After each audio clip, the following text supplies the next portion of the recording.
जय हिंद साथियों, welcome to self study classes with Sumit Jain YouTube channel में आप सभी का स्वागत है। दोस्तों, आज हम पढ़ने वाले हैं मैथ पेडागोजी। ठीक है, मैथ पेडागोजी में बहुत ही महत्वपूर्ण जो फैक्ट होंगे उनसे आज हम उनके बारे में पढ़ेंगे। ठीक है, तो आप टेट के एग्जाम की तैयारी कर रहे हैं तो जल्दी से चैनल को सब्सक्राइब कर लें और ये पूरी कक्षाओं का शेड्यूल है, पहले आप देख लें कि 2:30 बजे आपकी कक्षा शिक्षा शास्त्र की होगी। पूरी की पूरी जितनी भी शिक्षा शास्त्र हैं, हिंदी की, गणित की, पर्यावरण की, बाल विकास की, सभी की शिक्षा शास्त्र आपको कंप्लीट करवाई जाएगी।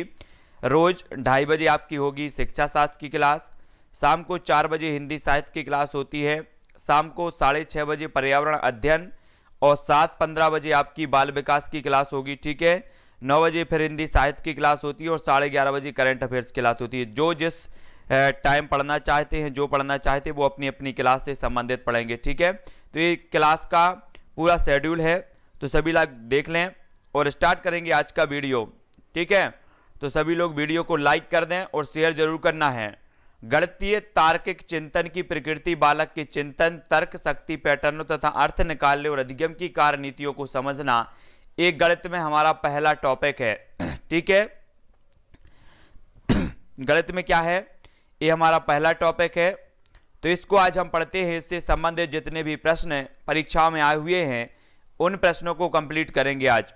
तो सभी लोगों को वीडियो को लाइक कर देना है, जल्दी से बता देना है, और जो भी साथी टेलीग्राम ग्रुप में नहीं जुड़े हैं वो टेलीग्राम ग्रुप में सभी को जुड़ जाना है। टेलीग्राम ग्रुप में जुड़ने के लिए सभी के लिए सर्च करना है, टेलीग्राम ऐप डाउनलोड करना है, फिर सर्च करना है IAS स्टडी ट्रिक। ठीक है, और ज्वाइन हो जाना है।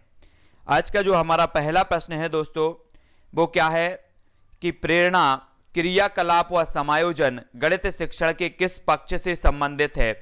तो हमें बताना है कि प्रेरणा, क्रियाकलाप और समायोजन गणित शिक्षण के किस पक्ष से संबंधित है। ज्ञानात्मक पक्ष से, सौंदर्यात्मक पक्ष से, क्रियात्मक पक्ष से, या इनमें से कोई नहीं। तो जल्दी से उत्तर लिखना है फटाक से।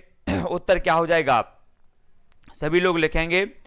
इसका जो सही उत्तर हो जाएगा दोस्तों, सभी लोगों ने उत्तर बता दिया, इसका सही उत्तर होगा बी हो जाएगा, यानी कि क्रियात्मक पक्ष से। प्रेरणा, क्रियाकलाप और समायोजन गणित शिक्षण के क्रियात्मक पक्ष से इसका संबंध है।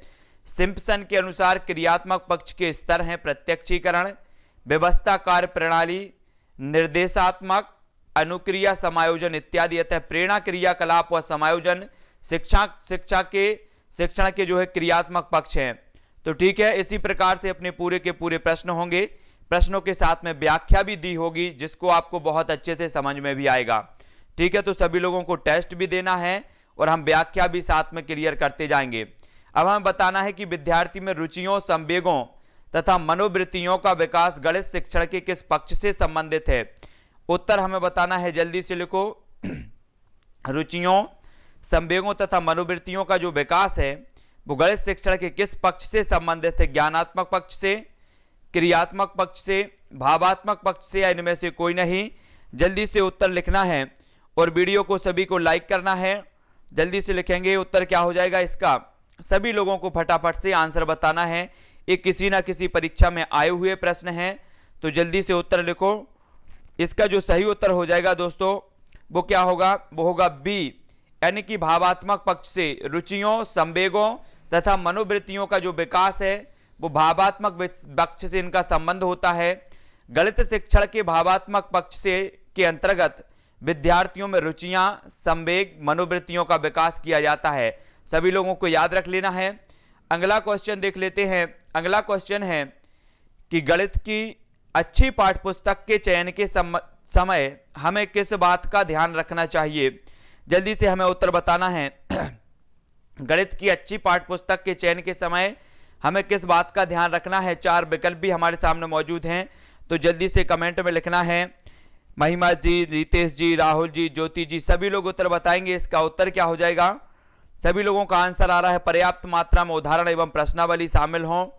तो इसका जो सही उत्तर देखते हैं, इसका जो सही उत्तर होगा दोस्तों वो होगा विकल्प नंबर बी। बहुत बढ़िया, अधिकांश लोगों ने बताया है कि पर्याप्त मात्रा में उदाहरण एवं प्रश्नावली शामिल हों। गणित की अच्छी पाठ्यपुस्तक के चयन के समय हमें ध्यान रखना चाहिए कि उसमें पर्याप्त मात्रा में उदाहरण व प्रश्नावली क्या हो, शामिल हों, यानी कि जो विकल्प नंबर बी है वो इसका सही हो जाएगा। ठीक है, सभी लोगों को वीडियो को लाइक कर देना है दोस्तों और शेयर करना है। और अपनी जो 2:30 बजे है रोज पेडागोजी की क्लास होगी, पूरी कंप्लीट पेडागोजी करेंगे सभी विषयों की। गणित विषय का पाठ्यक्रम में महत्व है क्योंकि यह विज्ञान विषयों के अध्ययन में सहायक है, तर्कात्मक सोच को विकसित करता है, व्यवहारिक जीवन में उपयोगी है। इनमें से सभी तो उत्तर बताना है, सभी लोग बताएंगे। राधा पटेल जी, ज्योति जी, सलीक जी, सभी लोगों का उत्तर क्या आ रहा है? विकल्प नंबर 4 आ रहा है, उपर्युक्त सभी। तब आपका उत्तर जो हो जाएगा वो क्या होगा? उत्तर आपका देख लेते हैं। आपका जो उत्तर होगा दोस्तों वो हो जाएगा डी। बहुत बढ़िया, उपर्युक्त सभी ने बताया है। गणित विषय का पाठ्यक्रम महत्वपूर्ण स्थान है, पाठ्यक्रम में जो है महत्वपूर्ण स्थान है क्योंकि यह विज्ञान विषय के अध्ययन हेतु आवश्यक है। यह तर्क तथा चिंतन की क्षमता का विकास करता है तथा व्यवहारिक जीवन में भी जीवन यापन हेतु बहुत ही आवश्यक है। तो बहुत बढ़िया, 5 का उत्तर अब हम बताना है। जो विद्यार्थी ज्यामिति नहीं समझ सकते इस विद्यालय में नहीं आ सकते, यह कथन किसका है? जल्दी बताओ। जो विद्यार्थी ज्यामिति नहीं समझ सकते इस विद्यालय में नहीं आ सकते, यह कथन किसका है? तो उत्तर बताना है। अरस्तु का, हर्बर्ट का, प्लेटो या हैमिल्टन? फटाक से उत्तर बताओ, उत्तर क्या हो जाएगा, है ना। हमें प्रश्न को पढ़ना है, फिर उत्तर देखना है और उनको पढ़ना है। जो भी थ्योरी होगी बिक्की जी, थ्योरी भी पढ़ा दी जाएगी पूरी की पूरी। जैसे हमने हिंदी पेडागोजी की पूरी थ्योरी आपको पढ़ा दी है, उसी प्रकार से गणित की भी थ्योरी पढ़ा देंगे। ठीक है, तो इसका उत्तर होगा प्लेटो। एक कथन जो है प्लेटो का है। उपर्युक्त कथन महान गणितज्ञ प्लेटो का था, जिसके शिष्य थे पाइथागोरस ने समकोण त्रिभुज के विकर्ण ज्ञात करने के सूत्र का निगमन किया था। अगर आपसे पूछा जाएगा कि समकोण त्रिभुज के विकर्ण ज्ञात करने का सूत्र किसने दिया था, तब आपका उत्तर होगा पाइथागोरस।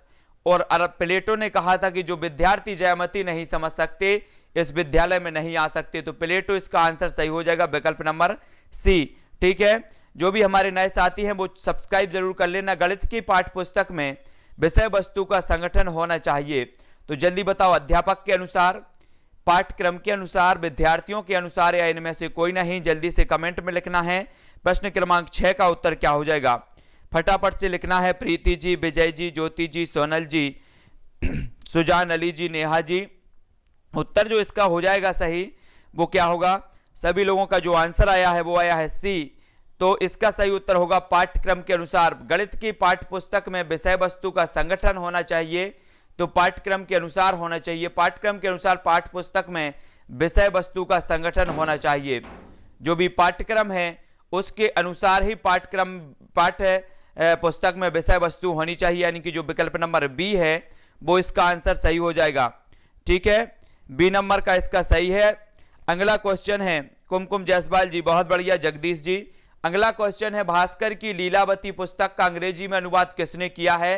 प्रश्न क्रमांक 7 का उत्तर सभी लोगों का आना चाहिए। भास्कर की लीलावती पुस्तक का जो अंग्रेजी में अनुवाद किया है वो किसने किया है? जेम्स टेलर ने, मार्क टेलर ने, ए.एल. बॉथम ने, या फिर इनमें से कोई नहीं? तो उत्तर क्या हो जाएगा? प्रश्न क्रमांक 7 का उत्तर सभी लोग बताना है। जल्दी से लिखो, उत्तर क्या होगा? इस प्रकार के जो प्रश्न हैं दोस्तों किसी ना किसी टेट एग्जाम में आए हुए हैं, तो बहुत ही महत्वपूर्ण है। इनका अभ्यास आप लोगों को करना बहुत जरूरी है। ठीक है, प्रश्न क्रमांक 7 का जो उत्तर हो जाएगा वो हो जाएगा जेम्स टेलर।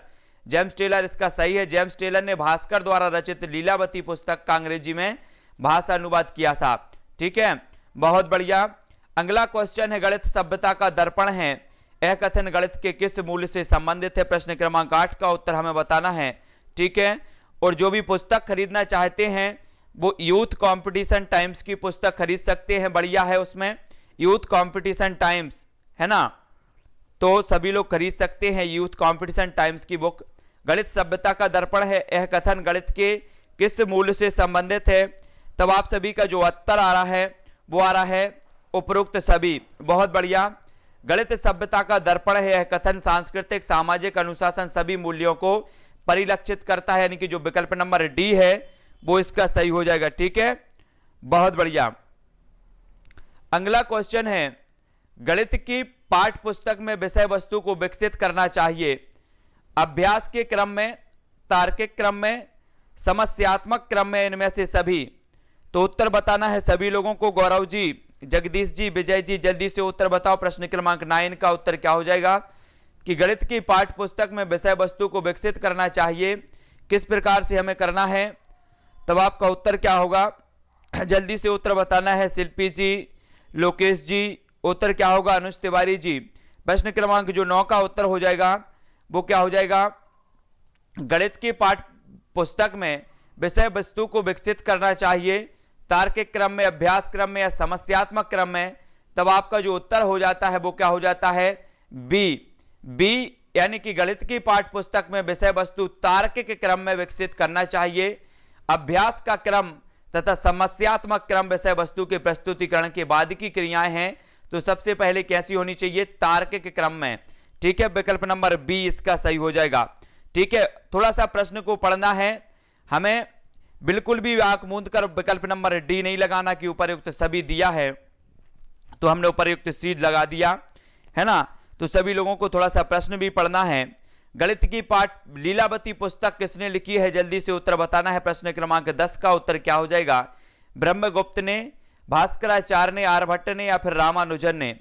उत्तर क्या हो जाएगा हमारा, जल्दी से उत्तर लिखो। उत्तर क्या होगा, सही बताना है सभी को। प्रश्न क्रमांक 10 का उत्तर, तब आपका उत्तर होगा भास्कराचार्य ने लीलावती नामक गणित की पुस्तक की रचना की है।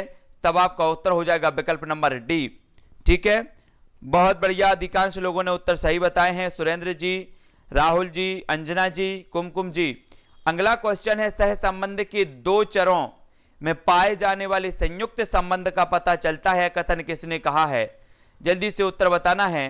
सहसंबंध से दो चरों में पाए जाने वाले संयुक्त संबंध का पता चलता है, यह जो कथन है ये किसका है। तब आपका उत्तर क्या होगा, प्रश्न क्रमांक 11 का सभी लोगों को उत्तर बताना है। इसका जो सही उत्तर हो जाएगा दोस्तों वो क्या हो जाएगा, अमित कुमार जी, बी, लेंथ्रॉप यानी कि जो विकल्प नंबर बी है वो इसका सही हो जाएगा। लेंथ्रॉप के अनुसार सहसंबंध से दो चरों में पाए जाने वाले संयुक्त संबंध का ज्ञान होता है ना। तो लेंथ्रॉप महोदय यानी कि जो विकल्प नंबर बी है वो इसका सही हो जाएगा। ठीक है, बहुत बढ़िया। अगला क्वेश्चन है हमारा कि गणित की प्रकृति है, गणित की प्रकृति हमें बताना है। प्रश्न क्रमांक 12 का उत्तर बताना है। रेहन खान जी, जल्दी से उत्तर बताओ। तार्किक, अलंकारिक, कठिन, यह सामान्य लोगों के नहीं है। तो गणित की प्रकृति कैसी है, सभी लोगों का उत्तर आने चाहिए। सभी लोग उत्तर बताएंगे। इसका जो सही उत्तर हो जाएगा, जो गणित की प्रकृति मानी जाती है वो क्या मानी जाती है, वो मानी जाती है दोस्तों तार्किक, है ना। तार्किक यानी कि जो विकल्प नंबर ए है वो अधिकांश लोगों ने बिल्कुल सही बताया है। बहुत बढ़िया। अगला क्वेश्चन देख लेंगे, गणित सभ्यता का दर्पण है, यह किसने कहा है। सभी लोग बताएंगे। प्रश्न क्रमांक 13 का उत्तर, गणित सभ्यता का दर्पण है, यह किसने कहा है। मोस्ट इंपोर्टेंट है, तो फटाफट से उत्तर बताना है प्रश्न क्रमांक 13 का। तब उत्तर क्या हो जाएगा, चेतन जी, सोनल जी, सभी लोग उत्तर बताएंगे। गणित सभ्यता का दर्पण है, यह किसने कहा है। तो ये जो कहा है दोस्तों वो कहा है हॉगबेन, यानी कि जो विकल्प नंबर सी है वो इसका सही हो जाएगा। गणित सभ्यता का दर्पण है, यह वाक्य है हॉगबेन का। ठीक है, महत्वपूर्ण है, विकल्प नंबर सी इसका सही हो जाएगा। अगला क्वेश्चन देख लेते हैं, पाठ्यक्रम शब्द की उत्पत्ति किस भाषा से हुई है। जल्दी से लिखना है। प्रश्न क्रमांक 14 का उत्तर क्या है। और व्यापम में इस टाइप के प्रश्न हमेशा पूछे जाते हैं, किस शब्द की उत्पत्ति किससे बनी है, कौन सा शब्द लैटिन भाषा के किस शब्द से बना है। तो पाठ्यक्रम शब्द की उत्पत्ति हमें बताना है, तो किस भाषा से हुई है। तब आपका जो उत्तर हो जाता है वो हो जाता है लैटिन भाषा से। पाठ्यक्रम शब्द की उत्पत्ति लैटिन भाषा के क्यूरेर, किससे भाई है, क्यूरेर शब्द से हुई है, जिसका अर्थ है दौड़ का मैदान। तो आपको याद रख लेना है कि ये लैटिन भाषा के क्यूरेर शब्द से हुई है और इसका अर्थ होता है दौड़ का मैदान। ठीक है, बहुत बढ़िया। अगला क्वेश्चन है, गणित के समझने की प्रकृति होनी चाहिए, तो कैसी होनी चाहिए। प्रश्न क्रमांक 15 का उत्तर हमें बताना है। आशीष पटेल जी, प्रेम सिंह जी, जल्दी से उत्तर बताना है कि गणित के समझने की जो प्रकृति है वो कैसी होनी चाहिए, कठिन, सरल, तार्किक या फिर सजावटी। तब आपका उत्तर क्या हो जाएगा, सभी को बताना है। जल्दी से उत्तर लिखो। और सभी ने जो अपना टाइम है वो तो देख ही लिया है कि कितने बजे आपकी क्लास होंगी, तो 15 का जो उत्तर हो जाएगा वो हो जाएगा गणित के समझने की प्रकृति बोधगम्य है, यानी कि जो विकल्प नंबर सी है, प्रकृति होनी चाहिए कैसी, तार्किक होनी चाहिए। ठीक है, सी नंबर का सी सही हो जाएगा। बहुत बढ़िया। अगला क्वेश्चन देख लेंगे, निम्न में हार्डी रामानुजन संख्या है, तो हार्डी रामानुजन संख्या कौन सी है, सभी लोग बताएंगे। प्रश्न क्रमांक 16 का उत्तर क्या हो जाएगा, तो जल्दी से बताओ, निम्न में हार्डी रामानुजन संख्या है तो वो कौन सी है। प्रश्न क्रमांक 16 का आंसर हमें बताना है, इसका सही उत्तर क्या हो जाएगा। तब आपका जो उत्तर होगा दोस्तों वो कौन सा होगा, अधिकांश लोग सी बता रहे हैं, कुछ लोग डी बता रहे हैं, तब उत्तर आपका होगा सी 1729। ये हार्डी रामानुजन संख्या है। हार्डी रामानुजन संख्या बाह्य संख्या है जो दो संख्याओं के घनों को जोड़ने पर प्राप्त होती है, याद रख लेना। अब आपसे पूछा जाएगा कि निम्न में से बताइए हार्डी रामानुजन संख्या कौन सी है, तब आपको याद रख लेना है कि जो दो संख्याओं के घनों को जोड़ने पर प्राप्त होती है वो हार्डी रामानुजन संख्या कहलाती है। ठीक है, बहुत बढ़िया, और बढ़िया क्वेश्चन भी है, इस प्रकार से सभी लोगों को याद भी रखना है ना। अगला क्वेश्चन देख लेते हैं, इस प्रकार के क्वेश्चन आपके लिए बहुत ही महत्वपूर्ण हो जाते हैं। अगला क्वेश्चन है, निम्न में से कौन एक भारतीय गणितज्ञ नहीं है, तो उत्तर बताना है हमें। प्रश्न क्रमांक 17 का उत्तर सभी लोग बताएंगे, निम्न में से कौन एक भारतीय गणितज्ञ नहीं है, तब आपका उत्तर क्या हो जाएगा, सारंगदेव, बोधायन, महावीर या फिर ब्रह्मगुप्त। जल्दी से उत्तर बताना है। तो इसका जो सही उत्तर हो जाएगा, निम्न में से कौन एक भारतीय गणितज्ञ नहीं है, 17 का उत्तर जो आपका होगा वो क्या होगा, तो उत्तर हो जाएगा दोस्तों विकल्प नंबर बी, महावीर। महावीर ये भारतीय गणितज्ञ नहीं है, बोधायन एवं ब्रह्मगुप्त भारतीय गणितज्ञ हैं, सारंगदेव भारतीय गणितज्ञ नहीं है, ये संगीतकार हैं। तो आपका जो उत्तर है वो क्या है, ए सही है, ए नंबर का सही हो जाएगा। सारंगदेव जो हैं ये क्या नहीं है, भारतीय गणितज्ञ नहीं है। महावीर, बोधायन और ब्रह्मगुप्त ये जो है भारतीय गणितज्ञ हैं, और जो सारंगदेव हैं ये क्या है, संगीतज्ञ है। ठीक है, तो विकल्प नंबर ए इसका सही हो जाएगा। ठीक है, अगला क्वेश्चन है, गणित में बेहतर होने के लिए एक व्यक्ति को खालिस्तान की आवश्यकता है, गणनाओं में प्रवीणता की, अमूर्त चिंतन और तर्क संगत विवेचन द्वारा समस्याओं को बनाने और उन्हें सूत्रबद्ध करने की, सूत्र याद करने की या फिर हल को याद करने की। तो गणित में बेहतर होने के लिए एक व्यक्ति को आवश्यक है, तो क्या आवश्यक है, सभी लोगों का उत्तर आएगा प्रश्न क्रमांक 18 का, तब आपका उत्तर जो हो जाएगा वो क्या होगा, तो बहुत बढ़िया आंसर आ रहा है, वो होगा बी, यानी कि अमूर्त चिंतन और तर्क संगत विवेचन द्वारा समस्याओं को बनाने और उन्हें सूत्रबद्ध करने की, बी नंबर इसका सही हो जाएगा। बहुत बढ़िया आंसर सभी लोगों के। अगला क्वेश्चन देख लेंगे दोस्तों, गणित में बेहतर होने के लिए एक व्यक्ति को अमूर्त चिंतन और तर्क विवेचन द्वारा समस्याओं को बनाने और उन्हें सूत्रबद्ध करने की आवश्यकता है, ताकि वह साकार रूप से गणित संबंधित समस्याओं को हल करने में सक्षम बन सके। बहुत बढ़िया आंसर अब बताना है 19 का, जिन विद्यार्थियों को ज्यामितीय शब्दावली और उनके अर्थ समझने में कठिनाई होती है, उनकी सहायता करने के लिए शिक्षक को क्या करना चाहिए, जल्दी से उत्तर हमें बताना है। तो उत्तर क्या हो जाएगा, अमित कुमार जी टेलीग्राम ग्रुप में जुड़ जाना। जो भी टेलीग्राम ग्रुप में जुड़े हैं उनको सारे के सारे नोट्स प्रोवाइड किए जाते हैं। तो प्रश्न क्रमांक 19 का उत्तर हमें बताना है, उत्तर क्या हो जाएगा, जल्दी से कमेंट में लिखो कि ज्यामितीय शब्दावली की परिभाषा पर विद्यार्थियों की परीक्षा लेनी चाहिए, समूह चर्चाओं को प्रोत्साहन करना चाहिए, समस्त शब्दावली और परिभाषाओं को रटकर याद करना पर बल देना चाहिए, या अधिक से अधिक गतिविधियों का प्रयोग करना चाहिए, जैसे वर्ग पहेली, क्रॉसवर्ड, पजल्स। तो जल्दी से बताना है प्रश्न क्रमांक 19 का जो आपका उत्तर होगा वो क्या होगा, वो हो जाएगा दोस्तों डी, यानी कि अधिक से अधिक गतिविधियों का प्रयोग करना चाहिए, जैसे वर्ग पहेली, क्रॉसवर्ड पजल्स है ना, जिस्सा पहेली आदि बनाना या हल करना, ये इसका सही हो जाएगा। ज्यामितीय शब्दावली उनके अर्थ को समझने में कठिनाई होती है, उनकी सहायता करने के लिए शिक्षक को जो है विकल्प नंबर डी इसका सही हो जाएगा। जिन विद्यार्थियों को ज्यामितीय शब्दावली और उनके अर्थ समझने में कठिनाई होती है, उनके लिए सबसे आवश्यक है कि शिक्षक उन्हें अधिक से अधिक वर्ग पहेली, क्रॉसवर्ड पजल्स, जिस्सा पहेली आदि को उनके समक्ष बनाए तथा उनसे संबंधित समस्याओं को हल करे, यानी कि जो विकल्प नंबर डी है वो सही हो जाएगा। ठीक है, अगला हमारा क्वेश्चन है कि अधिक गणित जानने की अपेक्षा यह जानना अधिक उपयोगी है कि गणितीयकरण कैसे किया जाए। यह कथन खालिस्तान के द्वारा दिया गया है, उत्तर जल्दी से बताना है। फटाफट बताना है, जल्दी से बताना है, उत्तर क्या हो जाएगा। टेलीग्राम है IAS स्टडी ट्रिक के नाम से, IAS स्टडी ट्रिक आपको सर्च करना है टेलीग्राम पर और ज्वाइन हो जाना है। और उत्तर फटाक से बताना है कि अधिक गणित जानने की अपेक्षा यह जानना अधिक उपयोगी है कि गणितीयकरण कैसे किया जाए।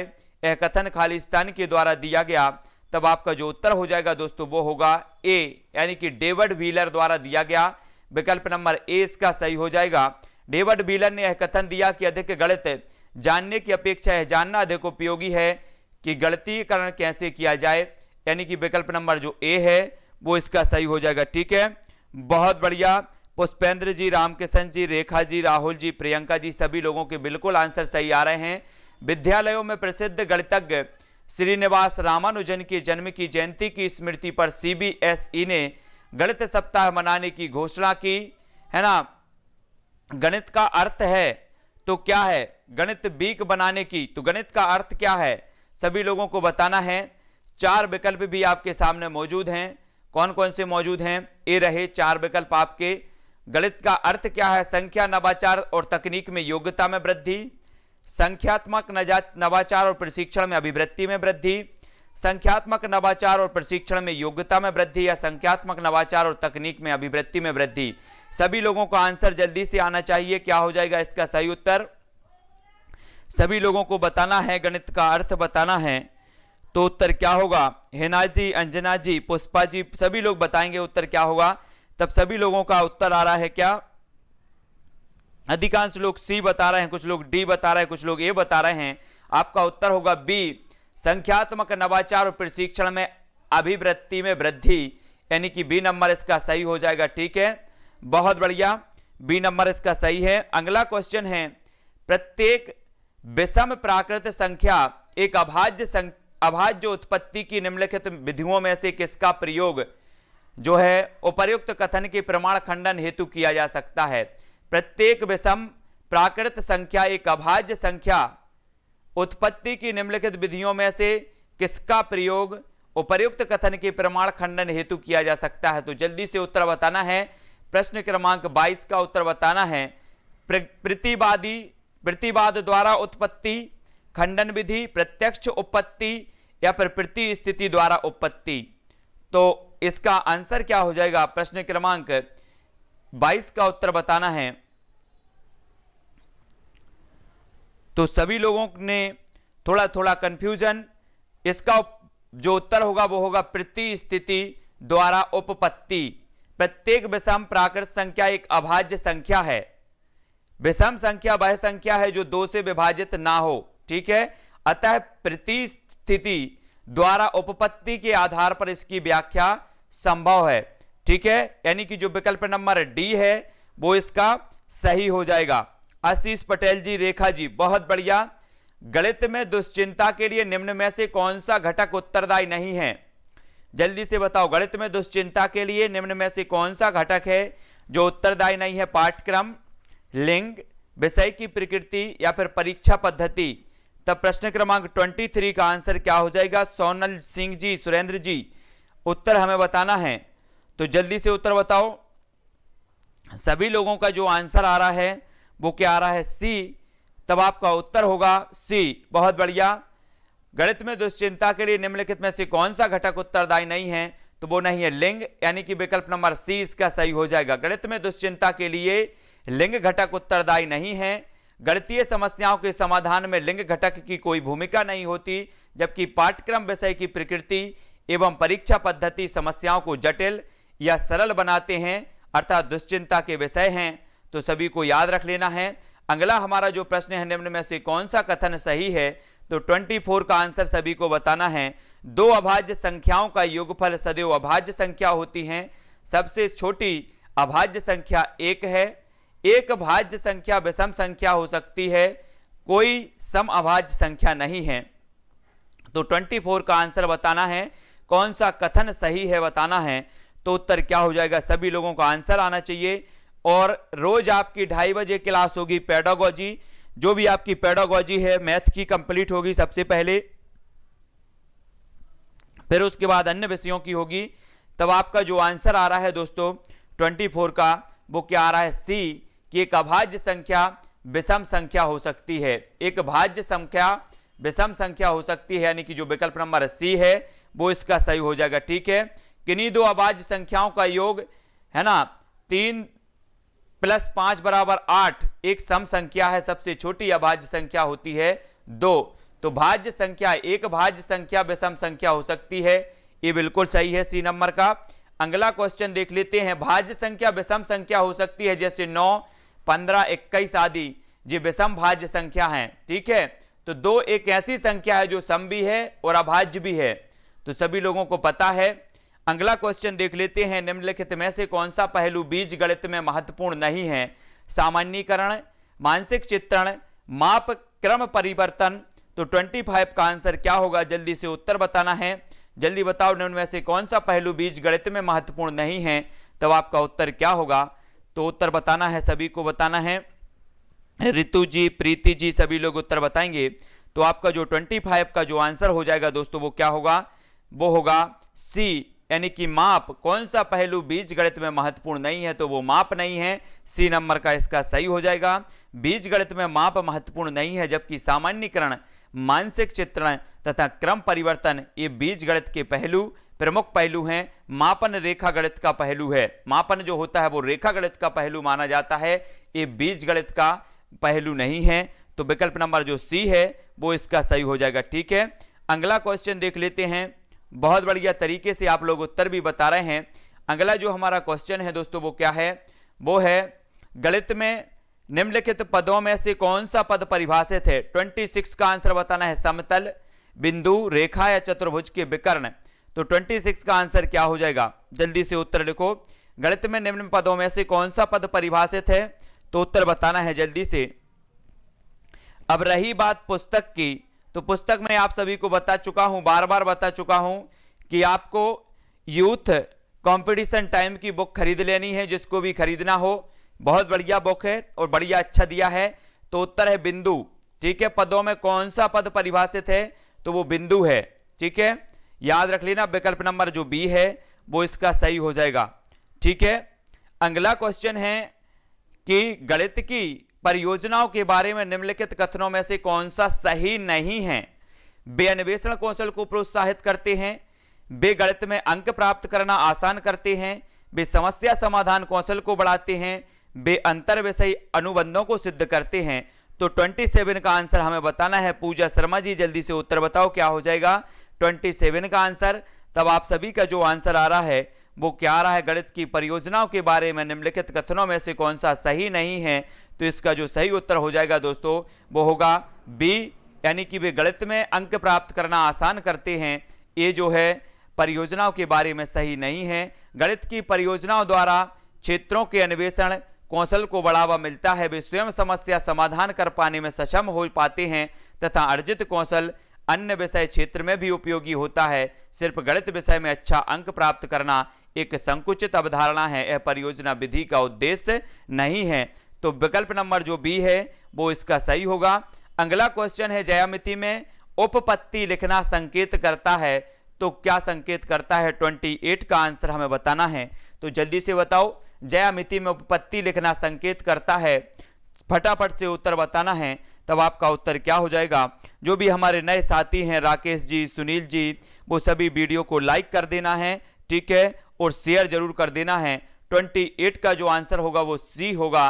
कथन के तर्क या औचित्य को, ज्यामिति में उपपत्ति लिखना संकेत करता है कथन के तर्क या औचित्य को, यानी कि जो विकल्प नंबर सी है वो इसका सही हो जाएगा। ज्यामिति में उपपत्ति लिखना किसी कहे गए कथन के स्पष्टीकरण एवं उसकी सार्थकता हेतु आवश्यक है। तो विकल्प नंबर जो सी है वो इसका सही हो जाएगा। ठीक है, बहुत बढ़िया। जितने लोग भी देख रहे हैं, गायत्री जी, पूजा जी, पुष्पेंद्र जी, सभी लोग लाइक जरूर कर देना। ज्योति जी, अगला क्वेश्चन है, 20वीं सदी के स्वप्रशिक्षित भारतीय गणितीय प्रतिभावान व्यक्ति कौन थे? तो 20वीं सदी के हमें बताना है। तब उत्तर क्या हो जाएगा? जल्दी से कमेंट में लिखना। आर्यभट्ट, श्रीधराचार्य, श्रीनिवास रामानुजन या फिर हरीश चंद्र। तो 20वीं सदी के स्वशिक्षित भारतीय गणितीय प्रतिभावान व्यक्ति कौन थे? तब आपका जो उत्तर आ जाता है वो आ जाता है श्रीनिवास रामानुजन, यानी कि जो विकल्प नंबर सी है वो सही हो जाएगा। ये 20वीं सदी के स्वशिक्षित भारतीय गणितीय प्रतिभावान व्यक्ति थे। सी नंबर इसका सही हो जाएगा। ठीक है, बहुत बढ़िया। अगला क्वेश्चन देख लेते हैं। अगला जो हमारा क्वेश्चन है, गणित सार संग्रह के लेखक कौन है? गणित सार संग्रह के जो लेखक हैं वो कौन है? प्रश्न क्रमांक 30 का उत्तर सभी को बताना है। जल्दी से उत्तर बताओ। नीलू जी, आशीष जी, रेखा जी, रितेश जी, विजय जी। गणित सार संग्रह के जो लेखक हैं वो कौन है? आर्यभट्ट हैं, महावीराचार्य हैं, भास्कराचार्य हैं, या फिर ब्रह्मानंद हैं, ब्रह्मगुप्त हैं? तब आपका जो आंसर आएगा वो क्या आएगा दोस्तों? वो आएगा सी, यानी कि महावीराचार्य गणित सार संग्रह के लेखक माने जाते हैं, है ना। सभी को याद रख लेना है, बहुत ही महत्वपूर्ण है। अगला हमारा क्वेश्चन है, माप की अवधारणा विकसित करने हेतु अपनाए गए निम्नलिखित कार्यों को क्रम से लगाइए। अब हमें क्रम से लगाना है। माप की अवधारणा, हमने देखा कि रेखा गणित में माप की अवधारणा होती है, बीज गणित में नहीं होती। तब माप की अवधारणा विकसित करने हेतु अपनाए गए निम्नलिखित कार्यों को क्रम से हमें लगाना है। तो जल्दी से लगाना है। प्रीति जी, राखी जी, विक्की जी, पुष्पेंद्र जी, जल्दी से लगाओ। शिक्षार्थी लंबाई मापने के लिए मानक इकाइयों का प्रयोग करते हैं। शिक्षार्थी लंबाई मापने के लिए मानक इकाइयों का प्रयोग करते हैं। शिक्षार्थी सरल अवलोकन द्वारा वस्तुओं को सत्यापित करते हैं। शिक्षार्थी मीटरी इकाइयों के बीच के संबंधों को समझते हैं। तब आपका जो उत्तर हो जाएगा वो क्या होगा? तो जल्दी से 31 का उत्तर बताना है। रितेश जी, सोनल जी, रितु जी, प्रेम सिंह जी, हिना जी, जल्दी से उत्तर बताओ। अजय सक्सेना जी, तब आपका जो उत्तर हो जाएगा, तब उत्तर होगा दोस्तों क्या होगा? एक कूट भी दिया है, कूट भी दिया है 1 2 3 4, तो कूट भी लगा लो। कैसा कूट आपका सही है? कूट भी आपके सामने है, तो 1 2 3 4 भी लगा लो। तब रामकिशन धरकर जी का उत्तर आ रहा है 3 2 4 1, तो 3 2 4 1 दिया है विकल्प नंबर डी में, तो इसका सही भी उत्तर हो जाएगा विकल्प नंबर डी। बहुत बढ़िया। उपर्युक्त में से जो डी है वो सही हो जाएगा 3 2, यानी कि शिक्षार्थी सरल अवलोकन द्वारा वस्तुओं को सत्यापित करते हैं, है ना। शिक्षार्थी लंबाई मापने के लिए मानक इकाइयों का प्रयोग करते हैं। फिर हो जाएगा शिक्षार्थी लंबाई मापने के लिए मानक इकाइयों का प्रयोग करते हैं, और शिक्षार्थी मीटरी इकाइयों के बीच में संबंधों को समझते हैं, यानी कि जो विकल्प नंबर डी है वो इसका सही हो जाएगा। बहुत बढ़िया दोस्तों, आज हमारे यहाँ पेडागोजी के 30 प्रश्न कंप्लीट हुए। अब हमारी जो नेक्स्ट कक्षा होगी वो इसी टाइम होगी पेडागोजी की। 30 प्रश्न हम हर रोज कंप्लीट करेंगे। आपकी ये क्लास 2:30 बजे से रोज होगी, तो सभी लोग बिल्कुल पूरी की पूरी जो पेडागोजी है वो जरूर पढ़ें। अब आपकी एक कक्षा शाम को होगी बाल विकास की, ठीक है। इसी प्रकार के नोट्स आपके बाल विकास के भी होंगे, है ना। इसी प्रकार से आपको विकल्प दिए जाएंगे, फिर उसका विस्तृत अध्ययन भी होगा। तो आपकी बाल विकास की जो कक्षा होगी वो होगी 7:15 से, ठीक है। उसके पहले 6:30 से आपकी होगी पर्यावरण की क्लास होगी 6:30 बजे से। 7:15 से आपकी कक्षा होगी बाल विकास की, तो वो जरूर देखें, ठीक है। सभी लोगों को देखना है। बहुत बढ़िया, सभी लोगों ने बहुत बढ़िया तरीके से आंसर दिए हैं। सभी लोग वीडियो को लाइक जरूर कर देना। और बहुत सारे पर्यावरण का मैंने संपूर्ण जो कोर्स है विस्तृत रूप से जो भी पढ़ना चाहते हैं वो प्लेलिस्ट में देखें। और जो है, हाँ, बहुत बढ़िया। राकेश जी, विजय जी, शिल्पी जी, रामकिशन जी, आशीष जी, सभी लोगों को बहुत बहुत धन्यवाद। इसी प्रकार से जुड़े रहें और लोगों को जोड़ते रहें। इसी प्रकार से जो भी नोट्स प्राप्त करना चाहते हैं वो नोट्स के लिए टेलीग्राम ग्रुप से जुड़ जाएं। विजय कुमार जी, शिल्पी जी, ठीक है। सभी लोग टेलीग्राम ग्रुप से जरूर जुड़ें, वीडियो को लाइक जरूर कर दें, ठीक है। हाँ, कुमकुम जी की फर्स्ट क्लास थी, बहुत बढ़िया। आशीष जी, स्वाति जी, प्रेम सिंह जी, तो और भी विजय कुमार जी, और भी जो भी पर्यावरण पढ़ना चाहते हैं, जैसे अंतरिक्ष विज्ञान वाला टॉपिक और पर्यावरण में कुछ न्यू टॉपिक जुड़े हैं इस बार। पुरानी जो पुस्तकें हैं, पुरानी पुस्तकों में वही सिलेबस दिया है ना, पुराने सिलेबस के अनुसार। लेकिन पर्यावरण का जो है वो नया सिलेबस आया है, 3-4 टॉपिक अलग अलग हैं। तो सभी लोगों को वीडियो, जो पिछले वाले वीडियो हैं वो जरूर देख लेना है, ठीक है। हाँ, संस्कृत की इसी क्लास को हम आगे बढ़ाएंगे। आपकी पेडागोजी इसी में आगे बढ़ेगी। जो 2:30 बजे की क्लास है सिर्फ पेडागोजी की क्लास है। अपनी मैथ क्लास खत्म होगी, मैथ की पेडागोजी। उसके बाद हम संस्कृत की, हिंदी की पेडागोजी, पर्यावरण की, बाल विकास की, सभी की इसी तरह से करेंगे, ठीक है। रेहन खान जी, कुमकुम जी, तो ये जो टाइम है आपका सिर्फ पेडागोजी का है, और इस कक्षा में हम सिर्फ पेडागोजी पढ़ेंगे, ठीक है। हाँ, और हाँ, पीडी सर अपनी पर्यावरण की बिल्कुल पीडीएफ डाल देंगे, सारी की सारी पीडीएफ डाल देंगे। रामकिशन जी, है ना, बिल्कुल, बहुत बढ़िया। लोकेश जी, आशीष जी, प्रीति जी, पुष्पेंद्र जी, सुरेंद्र जी, विजय कुमार जी, राहुल जी, प्रेम सिंह जी, तो आप सभी के लिए धन्यवाद। और जो है शाम की क्लासों में जरूर सभी को देखना है। शाम की 6:30 बजे पर्यावरण आपकी क्लास होती है और 7:15 पर आपकी बाल विकास की क्लास होती है। ठीक है, तो आज की वीडियो के लिए बस इतना ही साथियों। जय हिंद, है ना। सभी लोग लाइक जरूर कर देना।